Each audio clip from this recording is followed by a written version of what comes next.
Ben wiped the sweat from his forehead as he guided his cargo ship into Kepler Station's docking bay. The massive space station floated between 3 star systems, serving as the biggest trading post in this part of the galaxy. After 3 weeks of delivering supplies to mining colonies, Ben was ready for a break. The station buzzed with activity. Aliens of every shape and size moved through the crowded halls. Some walked on 2 legs like humans, while others floated or crawled. Ben had been a cargo pilot for 5 years, but the diversity still amazed him.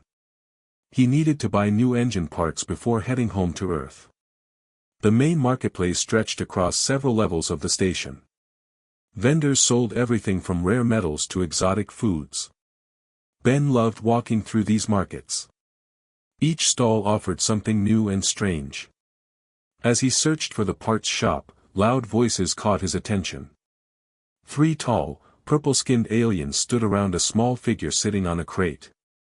Ben recognized them as Zephyrians from their distinctive ridged foreheads and silver eyes.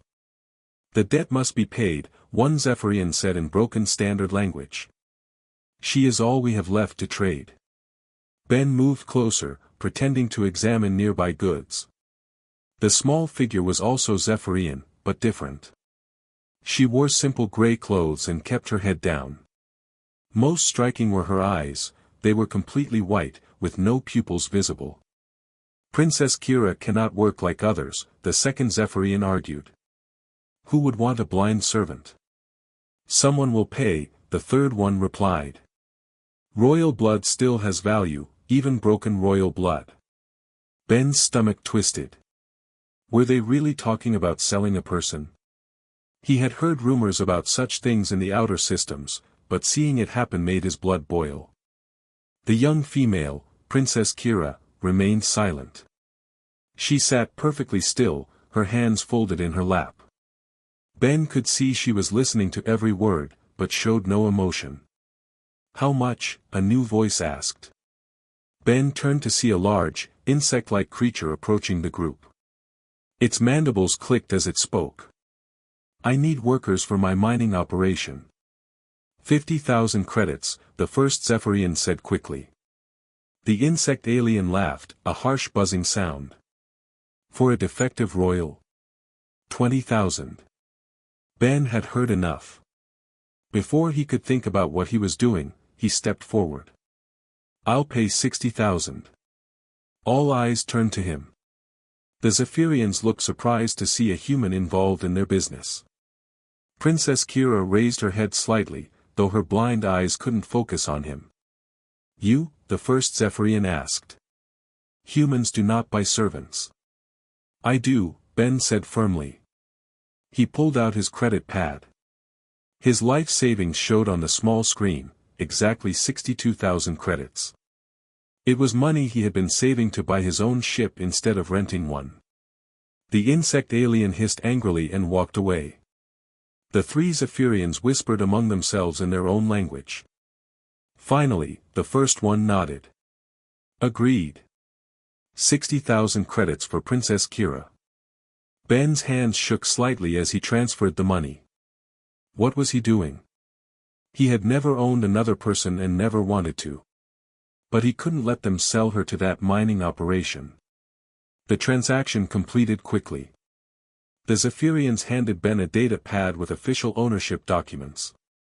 They spoke briefly to Princess Kira in their language, then left without looking back. Ben found himself alone with the princess.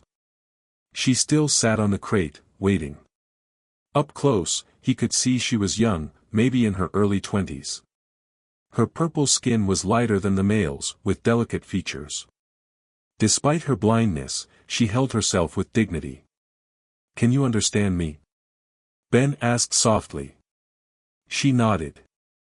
"I speak standard language. You are my new master." The word master made Ben uncomfortable. "No, I'm not your master. My name is Ben." "What's your name?" "I am Princess Kira of the Third Moon," she replied formally. "I will serve you as best I can, despite my weakness." "You're not weak," Ben said. "And you don't need to serve me. I bought you to set you free." Kira's head tilted in confusion. Free? I do not understand. Ben realized this would be complicated. Come with me to my ship. We need to talk. He offered her his arm. After a moment's hesitation, she took it. Her grip was light but steady. As they walked through the station, Ben noticed how she moved. Despite being blind, she never stumbled or bumped into things. She seemed to sense obstacles before reaching them. Ben's ship, the Star Runner, was small but comfortable. He had modified it over the years to feel like home. The main cabin had a small kitchen, a table, and 2 sleeping quarters. Sit anywhere you like, Ben told her as they entered. Kira stood in the center of the room, turning her head slowly. Your ship sounds different from others, she said. The engines hum in a higher pitch. The air circulation is faster. Ben was surprised. You can tell all that just by listening. Sound tells me many things, she replied. She moved carefully to a chair and sat down. Your heartbeat is faster than normal. You are nervous. I am nervous, Ben admitted. I've never been in this situation before. He sat across from her at the small table. Princess Kira, where I come from, no one owns another person. It's wrong. I bought you so I could free you. Kira was quiet for a long moment. Free to do what? I cannot see. I cannot work like others. I have no family who wants me. You can do whatever you want, Ben said. Go anywhere, learn anything. Being blind doesn't make you less valuable. She shook her head. You do not understand Zephyrian ways. I am broken. My blindness shames my family. It is why they sold me. Ben felt anger rise in his chest, but not at her. Your family was wrong. You're not broken. Then why can I not see like others? She asked quietly. Ben thought carefully before answering. Some humans can't see either. They live full lives. They have jobs, families, adventures. Being different doesn't mean being broken. Kira looked confused. Your people accept the blind? Of course, Ben said. Would you like something to eat? We have a long journey ahead. She nodded slowly. Ben prepared a simple meal from his ship's supplies. He described each food as he served it, since she couldn't see what was on her plate. As they ate, Ben watched how she used her other senses. She smelled each food before tasting it. She listened carefully to every sound. When she reached for her drink, her hand found it perfectly without searching. How did you know where the cup was? Ben asked. I heard you place it there, she said. Sound bounces differently when objects are close. I can tell the shape and size of most things by how sound moves around them. Ben was amazed. That's incredible. Can you tell how big this room is? Kira tilted her head and made a soft clicking sound with her tongue. She did this several times, like a dolphin using echolocation. The room is about 4 meters wide and 6 meters long, she said. The ceiling is 2.5 meters high. There is a door behind me leading to another room. The walls are metal, but covered with soft material to reduce noise. Ben checked the room's dimensions on his ship's computer. She was exactly right. That's amazing, he said. You see with sound. It is not seeing, Kira replied. It is different. Different can be good, Ben said. After dinner, Ben showed her to the ship's second sleeping room. It was small but private, with a comfortable bed and storage space. This is your room, he told her. The door locks from the inside. You control who enters. Kira touched the door controls, memorizing their location. You would give me privacy? Everyone deserves privacy, Ben said. If you need anything, just call. I'll be in the pilot's cabin. That night, Ben lay in his own bed thinking about what he had done. He had spent his life savings on a person he barely knew. His plan to buy his own ship was gone. But somehow, it felt right. The next morning, Ben found Kira already awake, sitting quietly at the table. She had somehow prepared her own breakfast from the ship's supplies. "How did you find everything?" Ben asked. "I listened and smelled," she said simply. "Your food storage is well organized." Ben sat down with his own meal. "We'll reach Earth in about a week. What would you like to do when we get there?" "Whatever you command," Kira replied automatically. "I don't command you to do anything," Ben said firmly. "What do you want to do?" Kira was quiet for a long time. Finally, she spoke very softly. "I have never been asked what I want." Ben's heart ached for her. "Well, you have time to think about it." As the days passed, Ben watched Kira bloom like a flower in sunlight. At first, she asked permission for everything, to eat, to sleep, to move around the ship. Ben gently reminded her each time that she was free to choose. Slowly, she began to explore the ship on her own. Her echolocation ability let her map every corner. She memorized the location of every button, switch, and storage compartment. "Your ship is like a puzzle," she told Ben one day. "Everything fits together perfectly." Ben had an idea. "Would you like to help me make it work better?"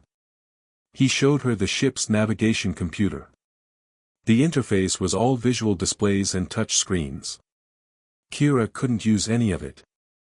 "This is frustrating," she admitted after trying to operate a simple control. "What if we changed it?" Ben asked. He spent the next few hours programming audio feedback into the navigation system. Now the computer would speak its status and accept voice commands. Kira's face lit up when she heard the computer talk. Navigation system online. Current course, Earth, Sol system. Travel time, 4 days, 6 hours. "You did this for me?" she asked. "We did it together," Ben corrected. "You told me what you needed. I just helped make it happen." For the first time since he met her, Kira smiled. It transformed her entire face, making her look younger and happier. Over the remaining days, they worked together to make more ship systems accessible. Ben added audio cues to the environmental controls, the communication system, and even the kitchen appliances. Kira suggested improvements he never would have thought of. "You make me think differently," Ben told her. "I always assumed everyone needed to see things the same way I do." "Your world will be strange to me," Kira said. "I have only known Zephyrians." "Earth has all kinds of people," Ben assured her. "You'll fit right in." As Earth grew larger on the main view screen, Ben felt nervous again. He had rescued Kira without any real plan. What would she do on Earth? Where would she live? How would she survive in a human world? "Are you worried about me?" Kira asked suddenly. Ben had forgotten how well she could read his emotions through his voice and heartbeat. "A little," he admitted. "I am not afraid," she said. "For the first time in my life, someone believes I have value. That gives me hope." Ben looked at her sitting confidently at the navigation station she now knew how to operate. In just 1 week, she had learned to use human technology and move around his ship like she had lived there for years. "You're going to do amazing things," Ben said. Kira corrected with another smile. "We are going to do amazing things." As Earth filled the view screen, Ben realized his surprise for Kira was just beginning.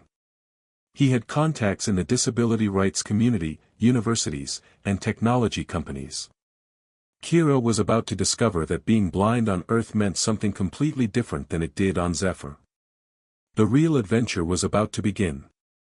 Earth's blue and white surface grew larger as Ben guided the Star Runner through the atmosphere. Kira sat in the co-pilot's seat, her hands moving over the modified controls she now knew by touch. The audio navigation system announced their descent in her clear, musical voice. Landing sequence initiated. Destination, New Geneva Spaceport. Weather conditions, clear skies, temperature 22 degrees Celsius. How does it feel to pilot a ship? Ben asked as Kira adjusted their approach angle. Like flying with my mind, she replied, concentrating on the instruments. I can hear the engine notes change as we enter thicker air. The ship tells me everything through sound and vibration. Ben smiled. In just 1 week, Kira had become an excellent co-pilot. She understood the ship's systems better than some trained humans. The spaceport was busy with ships arriving and departing. Ground control guided them to a landing pad near the passenger terminal.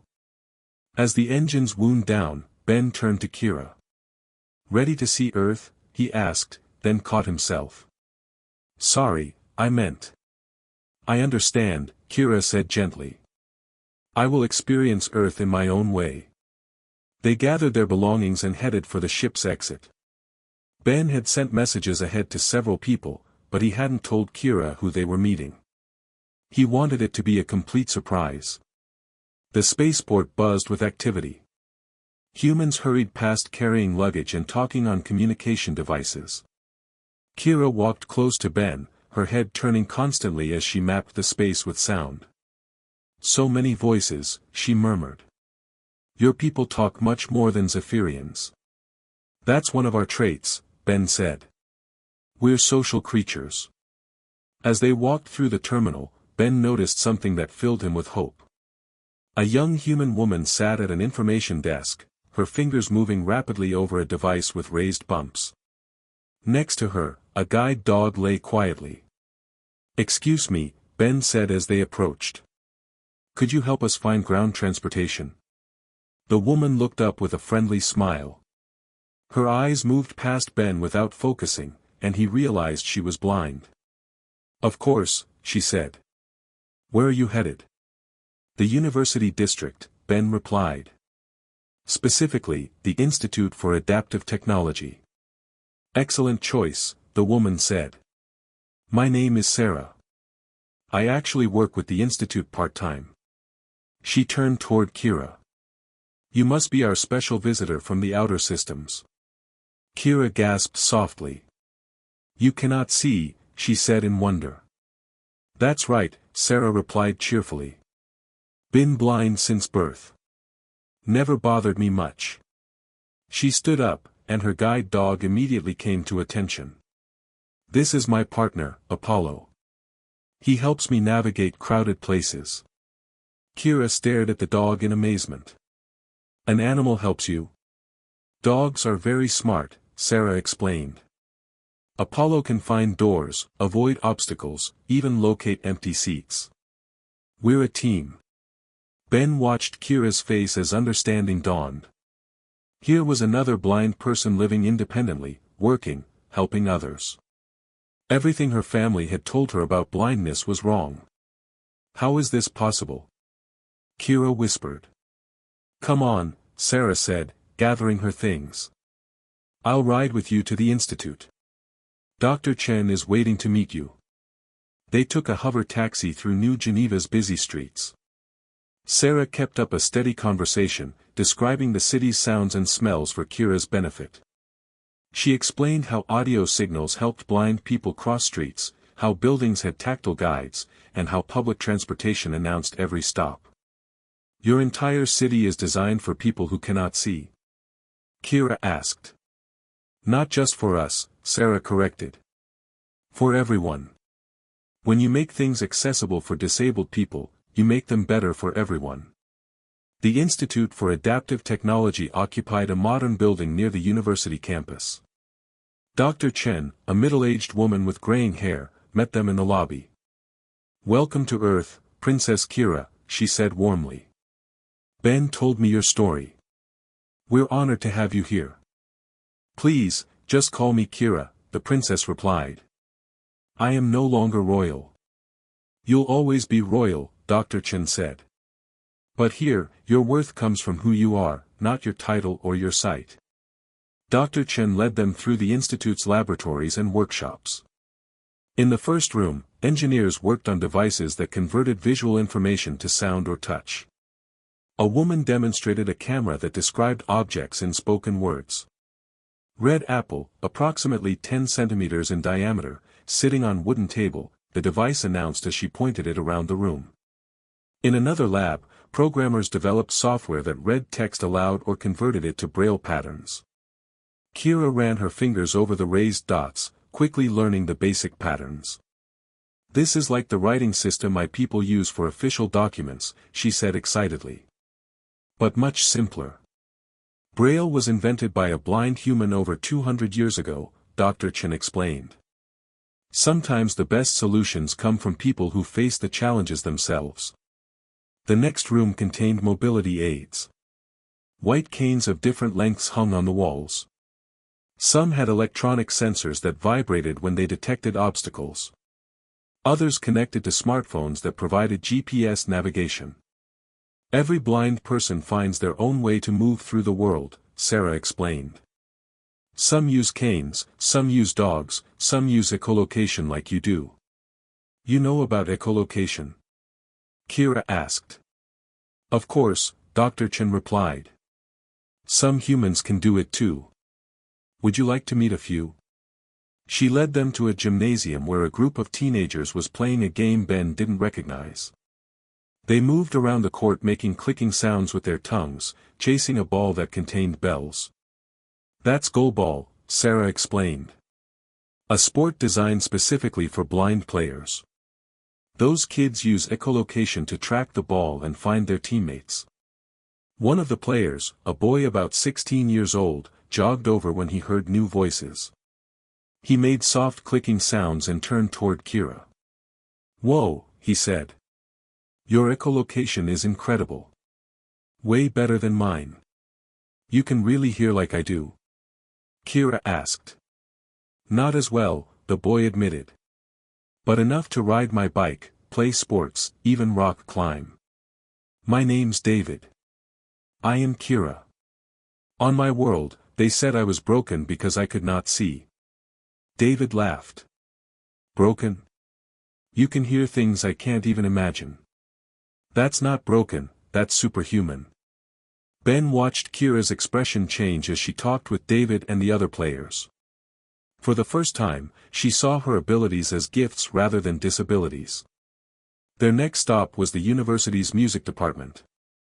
Professor Williams, a blind pianist, was teaching a masterclass. His fingers flew over the keys as he played a complex piece. "Music is pure sound," he told his students. "When you can't see the notes on paper, you hear them more clearly in your mind." After class, he spoke with Kira about Zephyrian music. She hummed a traditional song from her culture, and he quickly picked out the melody on piano. "Beautiful," he said. "Your people have a sophisticated understanding of harmony. Have you ever composed music?" "Royal children were not taught such things," Kira replied. "Music was for servants." Professor Williams shook his head. "What a waste.